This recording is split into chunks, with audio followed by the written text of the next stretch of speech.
अस्सलाम वालेकुम अज़ीज़ तलबा तालिबात, मुकालमा यूट्यूब चैनल में आप सभी का दिली खैर मकदम है। अगर आपने अभी तक इस चैनल को सब्सक्राइब नहीं किया तो सब्सक्राइब कर लीजिए, बेल आइकन पर क्लिक कीजिए, लाइक कीजिए, कमेंट कीजिए और शेयर कीजिए।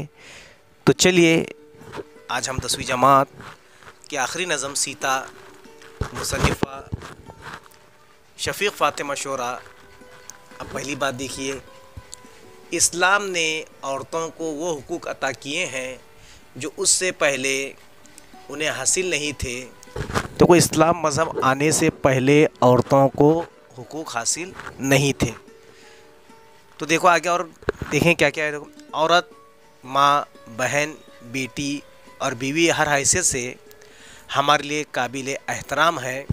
तो इस्लाम में कहा गया है कि माँ के कदमों तले जन्नत है। अल्लामा इकबाल ने भी कहा है कि वजूद ज़न से है कायनात में रंग।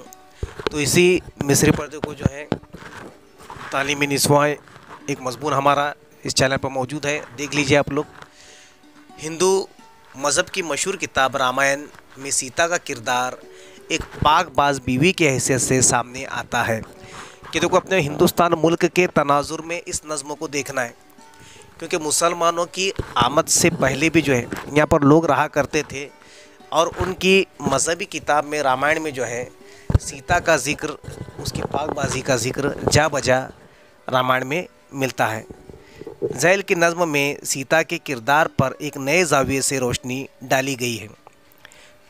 शायरा ने जो है इसे एक नए ज़ाविये से इस सीता को देखा। उन्होंने शोरा ने अपने तानीसी यानी कि देखो मोहन नस्तानी से ने कि औरत के नज़रिए से उन्होंने देखा एक औरत के जज्बात की उम्दा अक्कासी की है।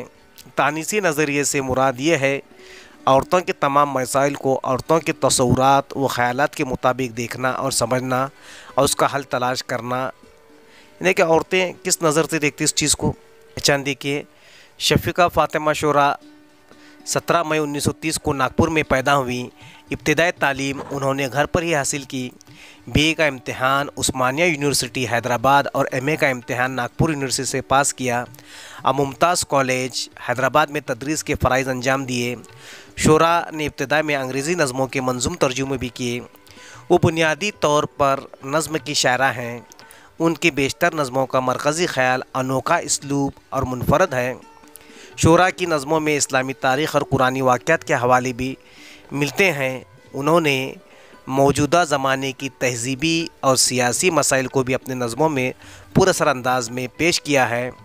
आफ़ाक़ नौ और गिले सफ़ूरा उनके शेरी मजमूए हैं। सिलसिला मुकालमात के नाम से शोरा की कुल्लियात शाये हो चुकी है। 13 अगस्त 2012 को उनका इंतकाल हुआ। अब देखिए, नज़्म से पहले जो है तो उनका ज़िक्र ऊपर गाया गया रामायण में देखो राजा दशरथ का ज़िक्र है। राजा दशरथ की 3 बीवियाँ कौशल्या, कैकेयी और सुमित्रा। कौशल्या के बेटे राम हैं, कैकेयी के बेटे भरत और शत्रुघ्न हैं और सुमित्रा के बेटे लक्ष्मण हैं। और राजा दशरथ जो है उनके बाद कौशल्या के बेटे राम को बादशाह बनाना चाहते और रानी कैकेयी जो है अपने बेटे भरत को राजा या बादशाह बनाना चाहती हैं। तो बड़ा बेटा राम जो बहुत फ़र्ज शनास है, जिसकी शादी सीता नामी जो है जो कौशल्य मुल्क की रानी थी उससे हुई। और सीता की माँ जो वालिदा हैं तो कहती है कि भाई तुम 14 बरस तक जो है वनवास चले जाओ।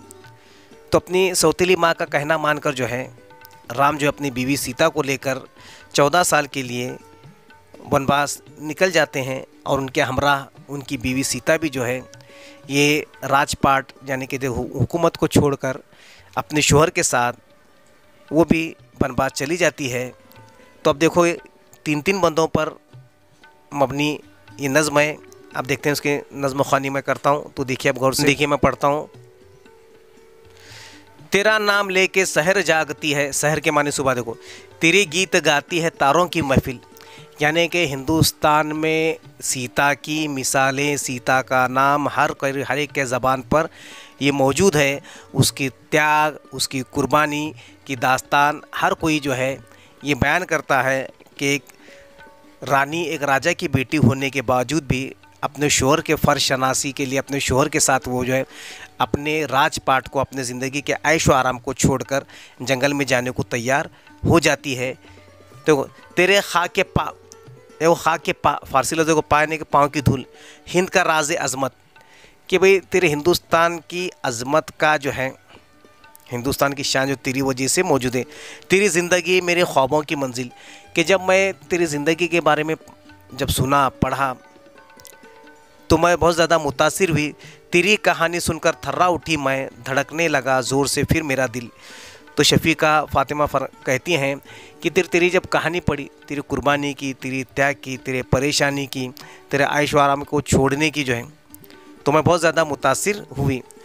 वो पैहम सफ़र, वो हवादिस के तूफ़ान, वो पैरों में छाले, वो हंसती निगाहें, कभी दिल को गुर्बत में फैलाए रखना, कभी देश की याद में सर्द आहें, रही सालाना साल तू ज़्यादा पैमा, ये धुन थी कि तय हो रियाजत की राहें। तो यहाँ पर शायद को पहम की मुराद पे दर पे लगातार जो है सफ़र, जो है सफ़र की सोबत, जंगल का सफ़र कोई आसान काम नहीं होता। जंगली जानवर, खूंखार जानवर से मुकाबला, यानी कि आज से बहुत साल पुरानी बात है, अपने शौहर के साथ जो है घर के ऐश व आराम को छोड़कर फल जो कुछ भी जंगल में मिले उसको खाकर अपनी ज़िंदगी गुजारना कोई आसान काम नहीं था। तो चलते चलते देखो जंगलात में कांटे चुभ जाते, पैरों में छाले आ जाते, है ना, तकालीफ का सामना था। सर्द राहों में, बारिश के दिनों में जो है अपनी ज़िंदगी रात को काटना बहुत मुश्किल ये काम होता था।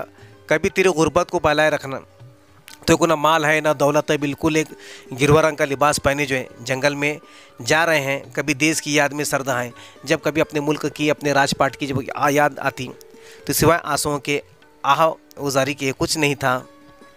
तो को सालाना साल तो वो जंगल में रही, ज़्यादा पैमाने के रास्ते पर सालाना साल 14 साल तक दर बदर जंगल में अपने शौहर के साथ ये भटकती रही।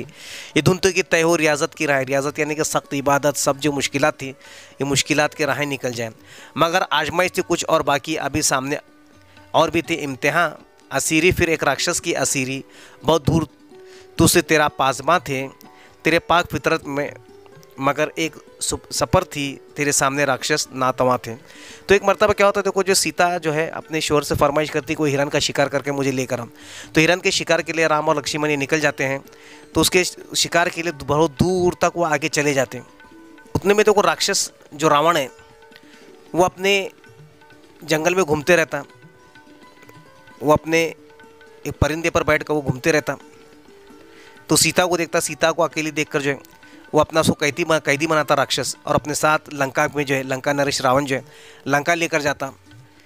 तो देखो फिर वो कैद में रहे रावण के। तो उनके शौहर जो है हिरन के फीज में जंगल में दूर दौड़ते, जब आकर देखा तो अपनी बीवी को ना पाया। तो देखो उस राक्षस का उसके जो उसकी शर्तों का उसके वो हमेशा मुखालिफत करती रही, डटी रही, मगर राक्षस से मुतासिर नहीं हुई, टसिन मस नहीं हुई, और सीता उस राक्षस का मुकाबला करती रही। फिर आगे चलकर देखो रावण का और राम का मुकाबला होता, वो अपनी बीवी को मुकाबला करके जीतते और वो आगे के देखेंगे। तो इस तरह से देखो ये नज़्म है। उठे फिर तेरा नाम लेके जो कुछ जरिया हौसला मन सच्चे जियाले, हिला डाले ऐवानों की सल्तनत, तेरे पाज़मा थे बड़े आने वाले, तेरी वापसी कर रहे थे एला के मिटते नहीं जुल्मतों के उजाले। देखो राम जो है एक वानरों की, एक बंदरों की सेना जिसमें हनुमान और है ना वगैरह को जो लेकर जो लंका तक जाते, रास्ते में मुश्किलात आते, पानी आता, पानी में पत्थर डालकर वो क्या करते, उससे मुकाबला करते, है ना। रावण का भाई जो है वो विभीषण राम को साथ देता, और साथ देने के बाद देखो जंगल से उसको आज़ाद करते, और एक बड़ी खूंखार जंग होती है। उस जंग में जो रावण को शिकस्त देकर जो है वो क्या करते, अपने साथ में अपनी बीवी को वहाँ से आज़ाद करा कर लाते। सही में जो सितम बन के सब फंसाने, तलाफ़ी अब का आ रहा था ज़माना, हुई आह लेकिन एक ऐसी तलाफ़ी, दोबारा मिला जंगलों में ठिकाना। और दोबारा देखो अभी 14 साल पूरा नहीं हुए थे जब उसे आज़ाद करने के बाद भी, और फिर भी दर बदर जो है अपनी बीवी के साथ वो भटकते रहे जंगल में। सलीब एक बाकी थी जो ममता की, उसे भी तो लाजम था तना उठाना, कि तनहा देखो जो तो उसको लौ और कुश नामी के 2 बच्चे भी उनको हुए। तो उन छोटे बच्चों के साथ वो जंगल में अपनी ज़िंदगी का जो है राजपाट छोड़कर वो गुजारा करने लगी। अजय भैया इसरार विस्ल वो जुदाई के मंजिल को पाकर भी मंजिल न पाई। एक ऐसा सितम था इफ़्फ़त की दीवी, इफ़्फ़त के माने पाकी की, इफ़्फ़त के माने पाकी की दीवी, सबूत अपनी इफ़्फ़त का देने को आई। तो वो कहा कि उसकी पाकी का लोगों ने सबूत मांगा है। तो शोले के मानन शोलों से गुजरी हुई बिजली से बन के ज़मीन में समाई। तो फिर लोगों ने कहा कि भाई तुम्हारा पाकी की, तुम्हारी इफ़्फ़त का तुमको इम्तिहान देना पड़ेगा। तो क्या करते जो है वो भी, ये जो है ज़मीन फट जाती है और सीता का कहा जाता है कि उस ज़मीन में वो धस जाती है। इस तरह से रामायण की कहानी ख़त्म होती है।